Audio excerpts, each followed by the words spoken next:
शायद इंग्लिश में बात करेंगे आपसे। Praise the Lord. Praise the Lord. जय मसीह की सबको। It is good to give time to God in worship. ये बहुत अच्छी बात होती है कि परमेश्वर की आराधना में हम अपना समय व्यतीत करें, Because when we worship, God's presence starts to work in midst of us. क्योंकि जब हम आराधना करते हैं तो परमेश्वर की सामर्थ या परमेश्वर की उपस्थिति आकर हमारे बीच में होती है। It is good to spend time in prayer, ये बहुत अच्छी बात होती है कि प्रार्थना में हम अपना समय बिताएं, because when we pray, prayer changes everything that we want. क्योंकि जब हम प्रार्थना करते हैं तो प्रार्थना हर बातों को बदल देता है। It changes you first, वो सबसे पहले आपको खुद को बदल देता है, then it changes the surrounding things that are outside that you want to change. और फिर वो आपके इर्द गिर्द आजू बाजू जो कुछ भी है उसको भी बदल देता है। And you see the favor of God in your life. और आप देखते हो कि परमेश्वर की उपस्थिति आपके जीवन में होती है। It is good to give time to the Word of God. और इसलिए जब परमेश्वर की कृपा आपके ऊपर होती है तो यह बहुत अच्छी बात है कि हमें अपना समय परमेश्वर को देना है। Give your time to read the Word of God. अपना समय पवित्र शास्त्र पढ़ने में लगाए। Give your time to listen to the Word of God. अपना समय परमेश्वर के वचन को सुनने की ओर लगाए, Because when we hear the Word of God, क्योंकि जब हम परमेश्वर का वचन सुनते हैं then only faith develops. तभी हमारा विश्वास बढ़ते जाता है, बढ़ते जाता है। But if you do not listen to the Word of God, लेकिन अगर आप परमेश्वर के वचन को नहीं सुनोगे and if you do not obey, और अगर आप उसकी आज्ञाओं को नहीं मानोगे there are consequences. और फिर वहां पर गड़बड़ी हो सकती है And your faith will not develop, और आपका विश्वास बढ़ेगा नहीं and you will not receive anything in prayer. और फिर आप अपने प्रार्थनाओं में कुछ भी नहीं पाओगे, Because there is no faith there. क्योंकि वहां पर विश्वास नहीं। Give time for the Word of God as much as you give for worship and prayer. और इसीलिए परमेश्वर के वचन के लिए हम अपने समय को दे, जैसा हम आराधना के लिए अपना समय देते हैं। Let us turn our Bibles to Gospel according to St. John, आइए हम अपने वचन की ओर जाएंगे, पवित्र शास्त्र खोलेंगे और निकालेंगे यूहन्ना रचित सुसमाचार chapter 3. और उसका 3रा अध्याय। When we look at the life of John, जब हम यूहन्ना के जीवन के विषय में देखते he हैं was beloved of God. और वो परमेश्वर का प्रिय था And this is what he is writing. और इसलिए वो यहाँ लिख रहा है। There is a story about a Pharisee called Nicodemus that comes to Jesus. और यहाँ पर एक कहानी को हम देखते हैं जो फरीसी है जिसका नाम निकोदेमस है, वो मनुष्य था And he had questions to Jesus. और उसके पास बहुत से प्रश्न थे क्योंकि वो यहूदी था, सरदार था और But- उसके पास बहुत प्रश्न थे, But he was watching Jesus. लेकिन वो प्रभु यीशु मसीह को देख रहा था। In our normal life also, हमारे समांतर जीवन के समय में भी when we look at somebody, जब हम किसी को देखते हैं we have some or the other questions about them. और जब हम किसी को देखते हैं तो बहुत सारे प्रश्न हमारे जीवन में आते हैं उस व्यक्ति के विषय में। Let's read from verse 1 to 15. आइए हम उसको पढ़ेंगे 1 से लेके 15 तक। किसी को मिलता है? आप पढ़िए। अच्छा, फरीसी के फरीसियों में फरीसियों में निकोदेमस नाम एक मनुष्य था जो यहूदियों का सरदार था। उसने रात को यीशु के पास आकर उससे कहा, हे रब्बी, हम जानते हैं कि तू परमेश्वर की ओर से गुरु होकर आया है, क्योंकि कोई इन चिन्हों को जो तू दिखाता है यदि परमेश्वर उसके साथ न हो तो नहीं दिखा सकता। यीशु ने उसको उत्तर दिया, मैं तुझसे सच सच कहता हूँ, यदि कोई नए सिरे से न जन्मे तो परमेश्वर के राज्य देख नहीं सकता। निकोदेमस ने उससे कहा, मनुष्य जब बूढ़ा हो गया तो कैसे जन्म ले सकता? क्या वह अपनी माता के गर्भ में दूसरी बार प्रवेश करके जन्म ले सकता है? यीशु ने उत्तर दिया, मैं तुझसे सच सच कहता हूँ, जब तक कोई मनुष्य जल और आत्मा से न जन्मे तो वह परमेश्वर के राज्य में प्रवेश नहीं कर सकता, क्योंकि जो शरीर से जन्मा है वह शरीर है, और जो आत्मा से जन्मा है वह आत्मा है।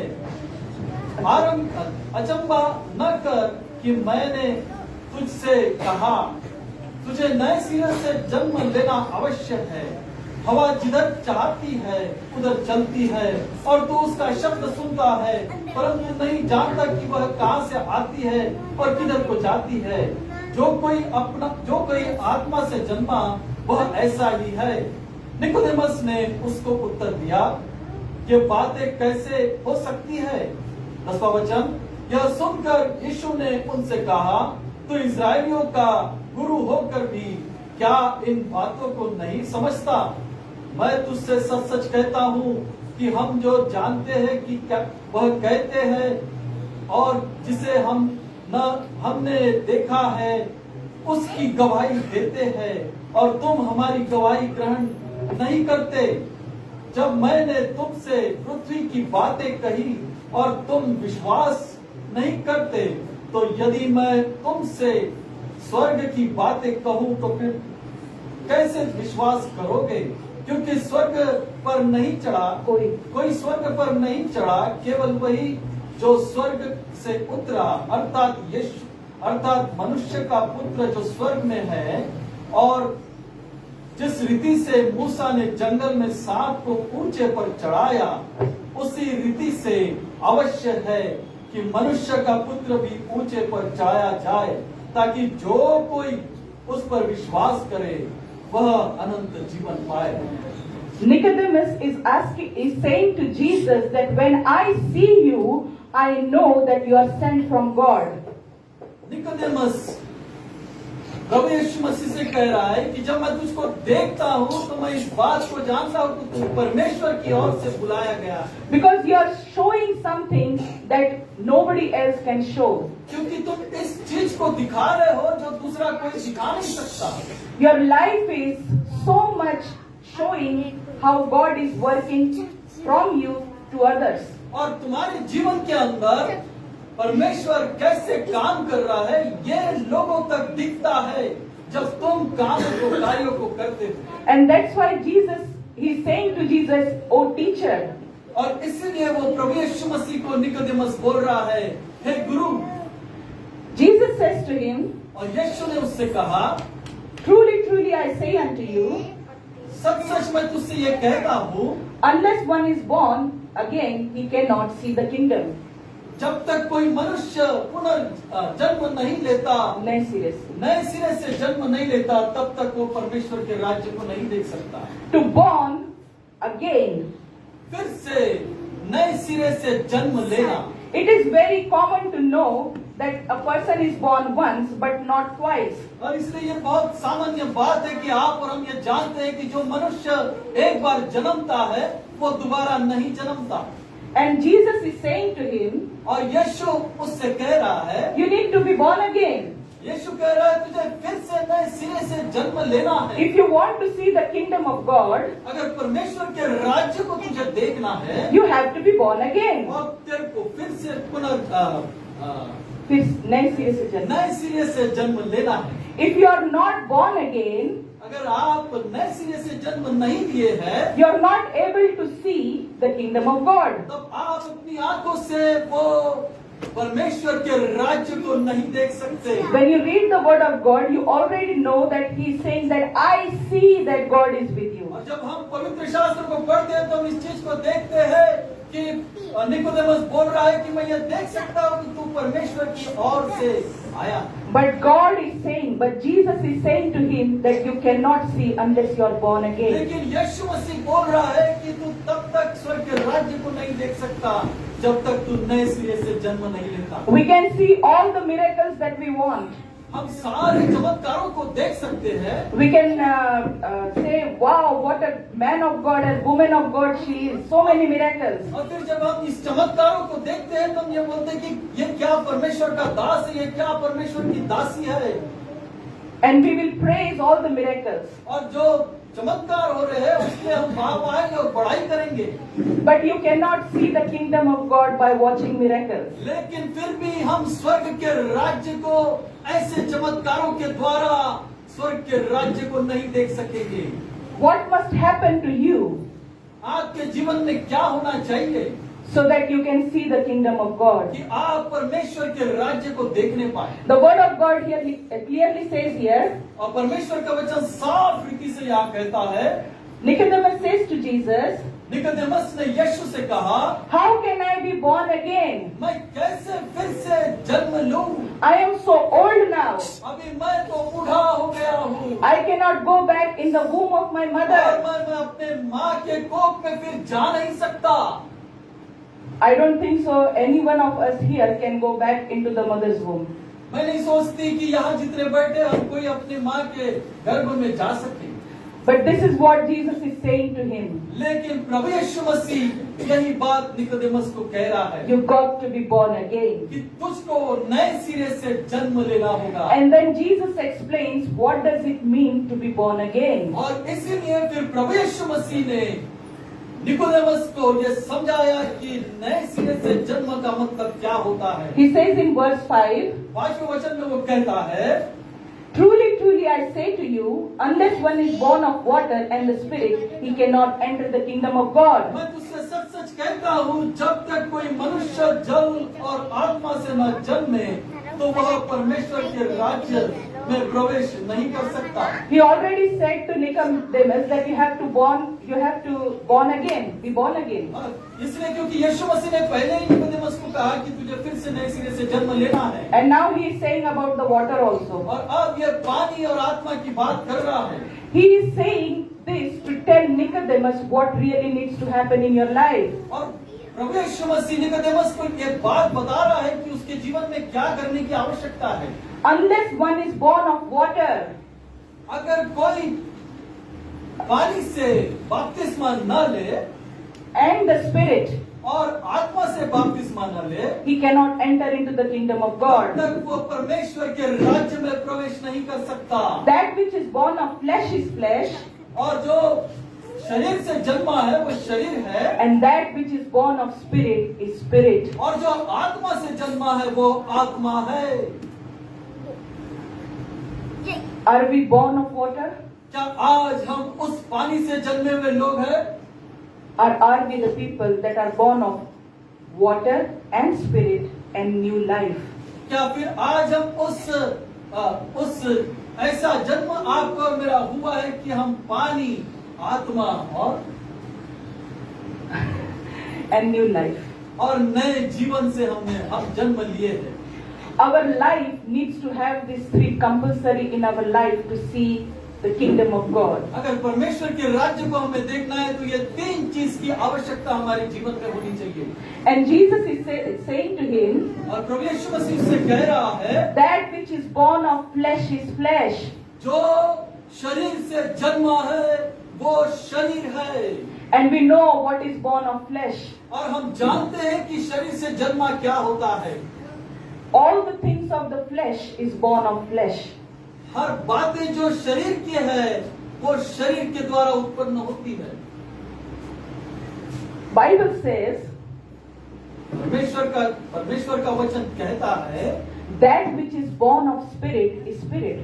जो आत्मा से जन्मा है वो आत्मा है। When you look at the life of Jesus Christ, जब आप प्रभु यीशु मसीह के जीवन के विषय में आप देखते हो, when he was sent from God, और वो परमेश्वर की ओर से भेजा गया था, the Holy Spirit came upon Mary, और पवित्र आत्मा मरियम पे उतरा, and then Jesus was born. और तब प्रभु यीशु मसीह पैदा हुआ।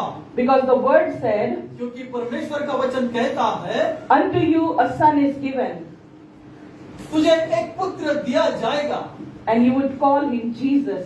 और तू उसका नाम यीशु रखना। And this is how the birth of Jesus came. इस तरीके से प्रभु यीशु मसीह का जन्म हुआ। When he started his ministry, जहाँ उसने अपनी सेवकाई शुरू की, before that he went to John, उसके पहले वो यूहन्ना के पास गया, and he got baptized with water. और उसने बपतिस्मा लिया पानी से। And when he got baptized with water, जब वो पानी से प्रभु यीशु मसीह ने बपतिस्मा लिया, Holy Spirit came upon him. पवित्र आत्मा उसके ऊपर उतरी। He became born of the Spirit again. वो फिर से उस आत्मा के द्वारा फिर से नए सिरे से प्रभु यीशु मसीह जन्म लिया। And then he started his ministry like fire. और उसके बाद उसने अपनी सेवकाई को शुरू की और आग के समान शुरू की। Everywhere where he went, people were healed. जहाँ कहीं प्रभु यीशु मसीह जाता था वहाँ चंगाई आती थी। Everywhere where Jesus went, broken-hearted hearts were mended. जहाँ कहीं प्रभु यीशु मसीह जाता था दुखित थकित लोग और टूटे हुए लोग उनके जीवन को वो बदल देता था। And that is how he presented Jesus. That is how he presented who God is on earth. और ऐसा ही प्रभु यीशु मसीह ने वास्तविकता अब परमेश्वर जो पिता है उसको दर्शाया। And Jesus और यीशु was born of blood also. यीशु उस लहू से भी पैदा हुआ है। You will read that in 1 John chapter 5 about that. पहला यूहन्ना उसका 5वां अध्याय में आप उसको पढ़ेंगे। But let's turn into this word. लेकिन फिर से हम इस वचन की ओर जाएंगे। Jesus says to him in 7th verse, प्रभु यीशु मसीह ने 7वें वचन में कहा, Do not marvel that I say to you, you must be born again. यूहन्ना 3 अध्याय 7वां वचन, अचंभा ना कर कि मैंने तुझसे कहा तुझे नए सिरे से जन्म लेना आवश्यक है। It doesn't matter how much you have read the Bible. उसका कोई मतलब नहीं आप कितना बाइबल पढ़ रहे हैं। It doesn't matter how much you have prayed. आप कितनी प्रार्थना कर रहे हैं उसका कोई मतलब नहीं। It doesn't matter how much you have done ministry. आपने कितनी सेवकाई की उसका कोई मतलब नहीं। It doesn't matter what you have done for God. और वो ये भी नहीं मायना रखता कि तुमने परमेश्वर के लिए क्या किया। Because Nicodemus had done everything. क्योंकि निकोदेमस ने सब बातों को किया था। But he still didn't understand what does it mean to give your life to Jesus. लेकिन फिर भी वो इस बात को नहीं जानता था कि परमेश्वर को अपना जीवन देना क्या होता है। And Jesus is explaining to him. और प्रभु यीशु मसीह उसको समझा रहा है। In 8th verse he says, the wind blows where it wishes and you hear its sound, but you do not know where it comes from and where it goes. So it is with everyone who is born of the Spirit. और इसलिए यूहन्ना रचित सुसमाचार 3 अध्याय 8वां वचन ये कह रहा है, हवा जिधर चाहती है उधर जाती है और तू उसका शब्द सुनता है परंतु नहीं जानता कि वो कहाँ आती और किधर को जाती है। जो कोई आत्मा से जन्मा है वह ऐसा ही है। This is what the Spirit does in the life of people. ऐसा ही ये आत्मा मनुष्य के जीवन में कार्य को करता है। Nobody knows where they come and where they go. कोई नहीं जानता कि वो कहाँ जा रहा है और कहाँ आ रहा है। When you look at the life of Jesus, जब हम परमेश्वर के जीवन की ओर देखते हैं, he was fully born of the Spirit. वो पूरे तरीके से आत्मा से पैदा हुआ है And he was working with the Holy Spirit. और वो पवित्र आत्मा के द्वारा कार्यों को कर रहा है। And he was filled with the Holy Spirit to do marvelous work. और वो पवित्र आत्मा से भरकर बड़े बड़े आश्चर्य कर्म को वो कर रहा है। When you look at the people whose life are filled with the Holy Spirit, जिन लोगों को आप देखते हो जिनका जीवन पवित्र आत्मा से भरा हुआ है, in the Bible, शास्त्र में, when you look at the life of Elijah, शास्त्र में जब आप एलिया के विषय में देखते हैं, 1 Kings chapter 18 पहला राजा इसका 18वां अध्याय and 12th verse, पहला राजा 18वां अध्याय 12वां वचन, there is a story happening in that 18th chapter और उस 18वें अध्याय में एक कहानी चल रही है where Ahab is looking to find where Elijah is, और आहाब वहाँ पर ढूंढ रहा है कि एलिया कहाँ पर है। and Obadiah meets Elijah, और वो ओबद्याह जो है वो एलिया को मिलता है and he knows that Jezebel is trying to kill me. और वो इस बात को जानता है कि जो जिज़ेबेल है वो मुझे मारने वाली है। And that's why Elijah is moving here and there and not staying in one place. और इसीलिए एलिया जो है वो इधर से उधर से इधर जाना आना कर रहा है, एक जगह नहीं रह रहा। But Obadiah, when he meets Obadiah, लेकिन जब एलिया ओबद्याह को मिला, he said, go and tell Ahab, I am here. और उसने कहा जाकर आहाब राजा को बता कि मैं यहाँ पर हूँ। And Obadiah says to Elijah, और ओबद्याह ने एलिया से कहा, I don't know where the Spirit of God will take you. हाँ मैं नहीं जानता कि अब तू यहाँ पर है और यहाँ से तेरे को आत्मा जो पवित्र आत्मा है कहाँ लेकर चले जाएंगी। He knew that the man filled with the Holy Spirit can disappear from anywhere. क्योंकि ओबद्याह इस बात को जानता था कि एलिया जो परमेश्वर की आत्मा से भरा हुआ है वो कहीं भी किधर भी चला जा सकता है। When you look at the same chapter, तब जब आप सेम अध्याय में हम देखते हैं from in 46 verse, और 46वां वचन में when a great miracle is performed, जब एक बहुत बड़ा आश्चर्य कर्म हुआ वहाँ, Ahab asked Elijah to pray that it would rain. और आहाब ने एलिया से प्रार्थना किया कि कहा कि तू प्रार्थना कर कि यहाँ पर बारिश हो जाए। And then it rains. और फिर ऐसा कहा गया कि वहाँ पर बारिश होने लगी थी। And he says to Ahab, उसने एलिया ने आहाब राजा से कहा, run as fast as you can, जितने तेजी से तू दौड़ सकता है दौड़ कर चला जा, because after my prayer I know that it will start to rain heavily. और क्योंकि जब मैं प्रार्थना करूंगा, एलिया कह रहा था भविष्यद्वक्ता, जब मैं प्रार्थना करूंगा तो बारिश बहुत दुगनी ताकत से आएगी। And they were on the Mount Carmel at that time. और उस समय वो उस पहाड़ पर थे जो कारमेल कहा जाता है। And Ahab started to go by the chariot. और आहाब राजा जो था, जैसे ही एलिया की इस बात को सुना, अपने रथों घोड़ों में सवार होकर अपने राज्य की ओर दौड़ते हुए चला जा रहा था। And when you read the last verse of 18 chapter, verse 46, और जब आप 18वां अध्याय, पहला राजा 18 अध्याय 46वें वचन के आगे और आखिरी में पढ़ते हो, then we know that Elijah ran as fast as, and he went before Ahab, even when Ahab was going by chariot. और ऐसा कहते हैं कि जब इस रथों और घोड़ों से जब आहाब राजा दौड़ रहा था अपने राज्य की तरफ, तब एलिया वैसे ही तेजी से आहाब राजा की तरफ दौड़ रहा था। He ran and he went to the place before Ahab. वो दौड़ कर गया और आहाब राजा के पहले वो स्थान पर पहुंच गया जहां पर आहाब को पहुंचना था। This is what the Holy Spirit does with you. ऐसा ही पवित्र आत्मा, परमेश्वर की आत्मा आपके और मेरे साथ करता है। He takes you from miracle to miracle if you are filled with the Holy Spirit. जब आप परमेश्वर की आत्मा से भरे हुए होते हो तो आपको इस जगह से वो उस जगह पहुंचा देता है, कभी उधर से इधर पहुंचा देता है। This is not just from the Old Testament.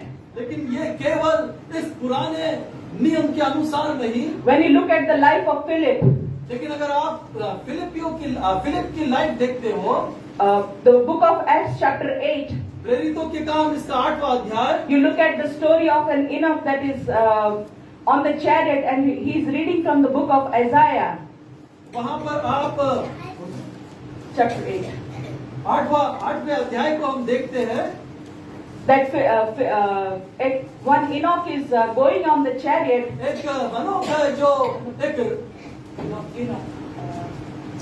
खजांची. अच्छा। खजांची. एक खजांची एक रथ में बैठकर जा रहा है And then he is not knowing what he is reading. और वो नहीं जान रहा है, बाइबल को लेकर वो पढ़ रहा था लेकिन वो नहीं जानता कि उसमें क्या लिखा है। It's the same with all of us. यही बात है आज आपकी और मेरे साथ होती है। We read the word but many times we don't understand it. हम बाइबल को तो पढ़ते हैं लेकिन हम समझते नहीं कि क्या लिखा है। But the Spirit of God was very quick that day लेकिन परमेश्वर की आत्मा इतनी तेजी से वहाँ पर उस समय कार्य कर रही थी that he told Philip, go and run after this chariot and tell him what Isaiah says. और ये जो खजांची है, ये जो रथ पर बैठकर जा रहा है, फिलिप तू ऐसा कर। परमेश्वर की आत्मा ने फिलिप से कहा दौड़ता हुआ चला जा और उस खजांची से बात कर। And he explained to this Enoch that what does it mean in Isaiah 53. और ऐसा कहते हैं वो रथ दौड़ता हुआ जा रहा था और इधर फिलिप भी दौड़ लगाकर रथ के बराबर आ गया और भागते भागते वो पूछने लगा खजांची को कि क्या जो तू पढ़ रहा है क्या वो तुझे समझ रहा है या नहीं। And then they sit and they talk about who Jesus is. और फिर ऐसा हुआ कि फिलिप उस रथ पर चढ़ गया और चढ़ने के बाद फिलिप ने सारी बातें उस खजांची को समझाई कि क्या लिखा है। He said to Philip, "Let us stop here. Give me the baptism of water." और ऐसा कहते वो खजांची फिलिप से कहने लगा अभी हम यहाँ पर रुक जाएंगे और तू मुझे यही बपतिस्मा दे। When they get down, जब वे नीचे उतरे Philip baptizes him with the water. और फिलिप ने उसे पानी से बपतिस्मा दिया। But as soon as they come up, और जैसे ही वो पानी से बाहर आए Philip was not there. वो फिलिप जो था वो वहाँ पर नहीं था, गायब हो गया। He went to that place where he was supposed to be that time. और वो उस स्थान पर पहुँच गया जहाँ पर उसको पहले से पहुँचे रहना था। This is called born of the Spirit. इसे कहते हैं पवित्र आत्मा से जन्म लेना। In chapter 3 verse 8 it says, और तीसरा अध्याय 8वां वचन कहता है you hear the sound. तीसरा यूहन्ना रचित सुसमाचार तीसरा अध्याय 8वां वचन, You hear the sound, तू आवाज को तो सुनता है but you do not know where it comes from लेकिन तू नहीं जानता वो किधर से आवाज आ रही है or where it goes. और कि वो कहाँ जा रही है। So it is everyone तो ऐसा ही हर किसी के साथ है who is born of the Spirit. जो पवित्र आत्मा से जन्मा है। When you read this verse, जब आप इस वचन को पढ़ते हो he clearly says everyone. वो हर किसी को बड़े स्पष्ट रीति से ये वचन कह रहा है। Look at each other and say everyone. एक दूसरे को अगर हम देखते हैं तो ये कह सकते हैं कि हर किसी को वो देख रहा है और कह रहा है। Let us do it. Say to each other, everyone. आइए हम एक दूसरे को देखें, एक दूसरे को हम देखें वास्तविकता में।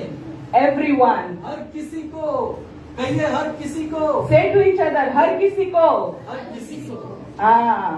God wants the same thing for everyone that is filled with the Holy Spirit. परमेश्वर पिता हर किसी को चाहता है कि वो पवित्र आत्मा से भरे। And when you are filled with the Holy Spirit, और जब आप पवित्र आत्मा से भर जाते हो you become what the people of the Bible were.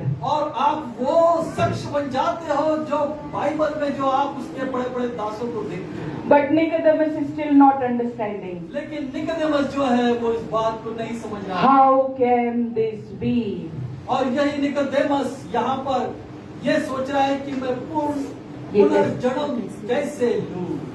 In verse 10 it says, और 10वें वचन में कहता है and Jesus answered him, are you a teacher of Israel and yet you do not understand these things? ऐसा लिखा है यूहन्ना रचित सुसमाचार तीसरा अध्याय 10वां वचन। यह सुनकर यीशु ने उससे कहा कि इस्राएलियों का गुरु होकर भी क्या इन बातों को नहीं समझता। You got to know Jesus personally so that you understand him in all the way. और इसीलिए आज आपको और मुझको अपने अंदर की आत्मा से प्रभु यीशु मसीह को जानने की आवश्यकता है। Too much knowledge of all the books and everything will not take you to the kingdom of God. बहुत सारा तुम्हारा ज्ञान, तुम्हारी शिक्षा, तुम्हारी समझ तुमको स्वर्ग में नहीं ले जाएगी। Only Jesus can take you to heaven. लेकिन केवल प्रभु यीशु मसीह है वही आपको स्वर्ग लेकर जाएगा। Only through Jesus you can have eternal life. प्रभु यीशु मसीह के ही द्वारा आपको अनंत काल का जीवन मिलेगा। And Jesus says to him, और प्रभु यीशु मसीह ने उससे कहा I say to you, we speak of the things what we know and bear witness for what we have seen, but you do not receive our testimony. मैं तुझसे सच सच कहता हूँ कि हम जो जानते हैं वह कहते हैं और जिसे हमने देखा है उसकी गवाही देते हैं और तुम हमारी गवाही ग्रहण नहीं करते। Many times we do not accept the testimony when we hear it. बहुत बार ऐसा होता है जब हम गवाहियों को सुनते हैं एक दूसरे के माध्यम से हम उसको स्वीकारते नहीं। But only when you have the Holy Spirit inside of you, लेकिन तभी जब पवित्र आत्मा तुम्हारे अंदर होता है you will receive every testimony that people are speaking because they are worshipping God. और तब तुम उस गवाहियों को सुनते हैं क्योंकि परमेश्वर उनसे बातचीत करता है, तुमसे बातचीत करता है, and you accept it. और आप उसको स्वीकार लेते हो। But here Nicodemus was not able to accept it. लेकिन यहाँ पर निकोदेमस इस बात का इनकार कर रहा था। Was not able to accept it. वो अपने हृदय में लेना नहीं चाह रहा, स्वीकार नहीं कर सकता. स्वीकार नहीं कर सका। And then Jesus says to him, और तब यीशु ने कहा, I will have to speak your own language. अब तो मुझे तेरी भाषा जो है वो बोलनी पड़ेगी। And that's why Jesus is explaining to him from the Bible और of the Old Testament where it speaks about him. और इसीलिए प्रभु यीशु मसीह ने निकोदेमस को पुराने नियम के वचनों के अनुसार उसे समझा रहा है, जहाँ पर ये लिखा है। And before that he says, और उसके पहले वो कहता है, when I'm telling you earthly things, you do not believe him. How will you believe when I tell you heavenly things? और इसीलिए यीशु कहता है, जब मैं सांसारिक बातें आपको बताता हूँ तो आप विश्वास नहीं करते, तो स्वर्गीय बातें तुमको कैसे समझेगी? All these things in the spirit happen on earth. जो कुछ यहाँ पर हो रहा है वो पृथ्वी पर हो रहा है आत्मा के द्वारा। When you look at the life of Philip, Philip का जीवन अगर आप देखते हो, it was on this earth that he ran and he disappeared. और वो इस पृथ्वी पर ही हुआ जहाँ पर वो दौड़ रहा था, कभी इधर गायब हो जाता था, कभी उधर दिखता था। It was the same with Jesus also. यही बात है यीशु मसीह के जीवन में भी हम देखते हैं। He was found in somewhere else preaching and teaching. वो कोई स्थान पर वो प्रचार कर रहा है, सिखा रहा है। When he was just a child, जब वो छोटा था तब, it was also found in the life of disciples. और चेलों के जीवन में भी हम इसी बात को देखते हैं। They were all in the boat, in the water. और वो एक नाव पर थे, उस पानी पर, उस झील पर जा रहे थे। But when you read the verse of John, जब आप यूहन्ना रचित सुसमाचार को पढ़ते हो, 5th chapter and verse 21, 5वां अध्याय और 21वां वचन, they all, the disciples and Jesus, all of them, they shifted from being in the storm and directly they went to the final destination within 1 second. और ऐसा कहते हैं कि वहाँ पर प्रभु यीशु मसीह और चेले जब नाव में थे, जब तूफान आया तो तुरंत जिस स्थान पर उनको जाना था वहाँ पर वो पहुँच गए। Only the Holy Spirit can do this. और केवल पवित्र आत्मा, परमेश्वर की आत्मा इसी कर सकती है। He can take one person, he can take the whole group. वो एक व्यक्ति को भी ले जा सकता है और पूरे समूह को भी ले जा सकता है। So these are all things happen on the earth. लेकिन ये सारी बातें इस पृथ्वी पर ही हुई है। And that's why Jesus is saying, I tell you what happened on earth and you do not believe. How will you believe when I say about the heaven? और इसीलिए प्रभु यीशु मसीह कहता है, जो कुछ मैं इस पृथ्वी पर करता हूँ उस पर तुम विश्वास नहीं करते, तो स्वर्ग में क्या हो रहा है उसका तुम विश्वास कैसे करोगे? And he tells about the Moses. और वो मूसा के विषय में बताता है, As the serpent was lifted high, जैसे ही वो सांप ऊंचा उठाया गया, you look that in Numbers chapter, in the book of Numbers, you will find that story. गिनती की किताब में हम इस बात को देखते हैं, That Jesus says और यीशु कह रहा है, that as the serpent was lifted high, जैसे वो पीतल का सांप ऊंचा किया गया है, so the Son of Man will be lifted high. और ऐसे ही परमेश्वर का पुत्र भी ऊंचा किया जाएगा। He was telling वो बता रहा है प्रभु यीशु मसीह कि I will be dying for you on the cross. कि मैं तुम्हारे लिए उस शरीर पर मरने जा रहा हूँ। This is what Jesus is declaring to Nicodemus. यही बात वो निकोदेमस को बता रहा है। Unless you are born again, you cannot see the kingdom of जब God. तक आप नए सिरे से जन्म नहीं लेंगे, तुम परमेश्वर के राज्य को नहीं देख सकते, ऐसा निकोदेमस को यीशु कह रहा है। And in last verse he says, और आखिरी वचन में वो कहता है, whosoever believes in him may have eternal life. परंतु यदि तुम उसकी नहीं, जो कोई उस पर विश्वास करेगा वो अनंत जीवन प्राप्त करेगा। Everyone that believes in him. हर कोई जो विश्वास करेगा। It does not say only the preachers, ये ऐसा नहीं कहता वचन कि केवल प्रचारक लोग ही, only the teachers, कि सिर्फ शिक्षक लोग ही, only the ones that come and pray, या फिर वही व्यक्ति जो यहाँ पर आकर प्रार्थना करता है, अपने घर में प्रार्थना करता है, Only the person that does wonderful things before others, और केवल उसी व्यक्ति के लिए नहीं कि वो बहुत अद्भुत बड़े बड़े कामों को कर रहा है उसी के लिए, but also for everyone that believes. लेकिन हर कोई जो उस पर विश्वास करता है, There is an eternal life kept for every one of you and me. और जो कोई विश्वास करता है उसके लिए अनंत काल का जीवन रखा हुआ है। For God so loved the world क्योंकि परमेश्वर ने जगत से ऐसा प्रेम that He किया gave His only begotten Son, कि उसने अपना एकलौता पुत्र दे दिया, that whosoever believes in Him ताकि जो कोई उस पर विश्वास करे would have eternal life. वो नाश न हो परंतु अनंत काल का जीवन प्राप्त करे। There is this beauty in what Jesus is speaking. यहाँ पर बहुत सुंदर बातें प्रभु यीशु मसीह कह रहा है। I love the world. मैं संसार से प्रेम करता हूँ, I have loved the world. मैंने संसार से प्रेम किया है, And we are all living in this world. और इसीलिए प्रेम किया है क्योंकि मनुष्य जाति को उसने इस संसार में बनाया है, इसलिए वो आपसे प्रेम करता है। I will not stop here.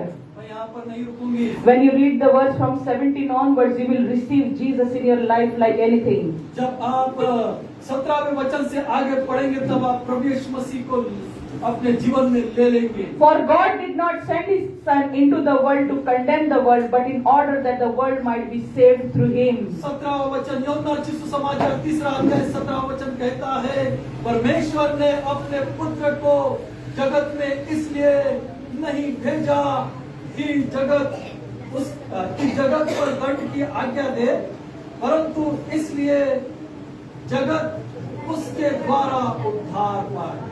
The world that He loves, He wants to save.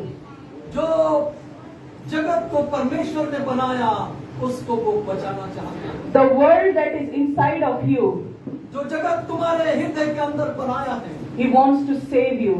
आपको वो बचाना चाहता है, And that's why He came. और इसीलिए वो आया, He doesn't want to give any condemnation to the world. और वो इस संसार को कोई प्रकार का दोष नहीं देना चाहता, And that's why He says और इसीलिए वो कहता है in 18th verse, 18वें वचन में, whosoever believes in Him is not condemned. जो उस पर विश्वास करता है उस पर दंड की आज्ञा नहीं होती, But whoever does not believe is condemned already. परंतु जो उस पर विश्वास नहीं करता वह दोषी ठहरा चुका है। If you and I believe अगर आप और हम विश्वास करते हैं that Jesus died on the cross for my sins, कि प्रभु यीशु मसीह ने उस सलीब पर मेरे पापों के लिए अपनी जान को दी, Jesus did not have to die for His own sin.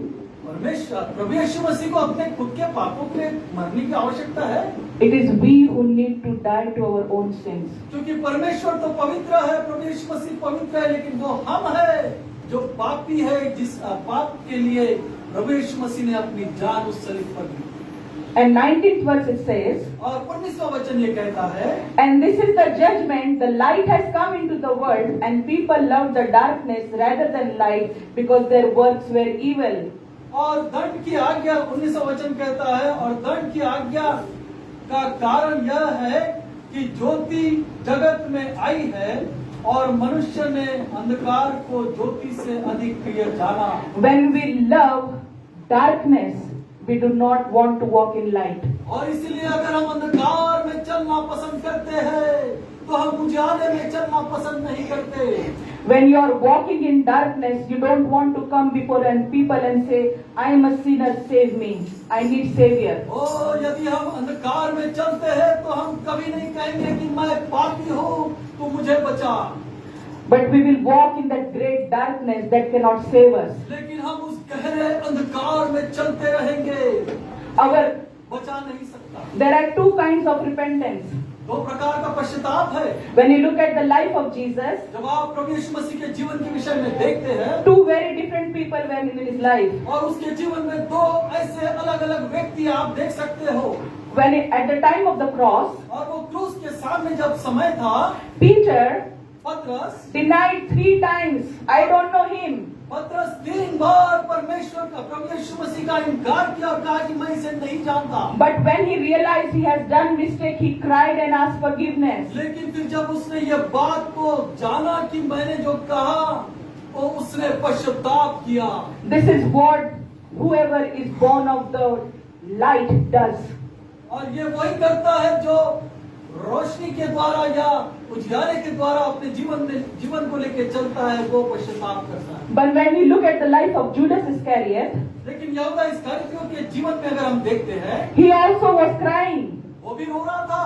He gave all the money back. I don't want it. और उसने क्या किया, जो 30 सिक्के चांदी के थे उसने वो फेंक दिया और कहा ये मुझे नहीं चाहिए। But he went and he hanged himself. लेकिन वो गया और अपने आप को फांसी लगाकर मार डाला। When you are living in the sin जब आप पाप के द्वारा जीते हो and you do not confess the sin, और अगर आप उस पाप का पश्चाताप नहीं करते, but try to do different things so that people will be pleased that you are not sinner anymore, लेकिन फिर आप दूसरी बातों को करते हैं ताकि लोग आपसे पूछें और कहें कि आप पापी नहीं हो, but then you go and die. लेकिन तब आप मर जाते हो। You die spiritually, आप आत्मिक रीति से मर जाते हो and of course you will die physically also. और शारीरिक रूप से भी आप मर जाते हो।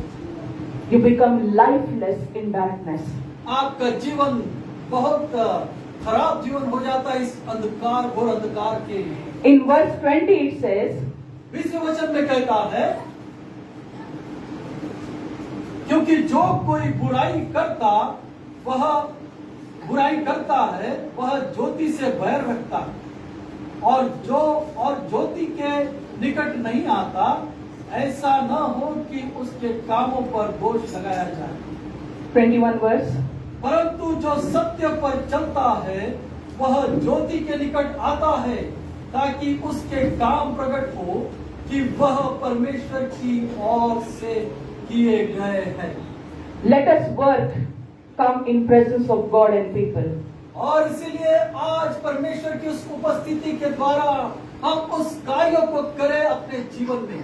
Let the work of God be seen in our life. ओ आपके मेरे जीवन में परमेश्वर के कार्य लोगों तक दिखने पाए। You need to be born again. आपको फिर से जन्म लेना है। For that you have to repent for your sins. और उसके लिए आपको पश्चाताप करना है। For that you have to come and believe what Jesus did on the cross was real. और उसके लिए आपको वो प्रभु यीशु मसीह की जो सलीब है उस पर विश्वास करना है कि उस सलीब के द्वारा मेरे पापों का उद्धार हुआ। And after that you have to do the works to show people and God that you belong to Him and you are the children of light. और उसके बाद आपका जीवन बदल जाएगा और फिर आपके जीवन के द्वारा लोग देखेंगे और ये जानेंगे कि परमेश्वर के कार्य इसके जीवन के द्वारा होते हैं। When you are born of the Spirit, जब आप आत्मा से जन्म लेते हो, only God will tell you what you are able to do at that time. और केवल परमेश्वर आपको बताएगा कि आपको उस समय क्या करना है। And how the Holy Spirit will work through you and in you. और तब पवित्र आत्मा तुम्हारे अंदर कैसे कार्यों को करेगा। And when you are born of the blood of Jesus Christ, washed and cleansed, और जब आप परमेश्वर के उस लहू के द्वारा जो आपका जीवन धोया गया है, आप शुद्ध और पवित्र हो जाते हो। and then your life is represented among people. और तब तुम्हारा जीवन लोगों के सामने दिखता है। May God bless each one of you. परमेश्वर पिता आज आप सबको आशीष दे। And may His word dwell inside of you today. और आज परमेश्वर का वचन आपके हृदय में गहराई से रहे। So that you will understand what is to be born again. और तब इसलिए कि आप और हम इस बात को जान सके कि नए सिरे से जन्म लेना क्या होता है। Thank you. धन्यवाद। One song says that उस क्रूस की क्या बात है जिसने है हमको बचाया, तेरे लिए मेरे लिए अपना लहू उसने बहाया। उस क्रूस की क्या बात है जिसने है हमको बचाया।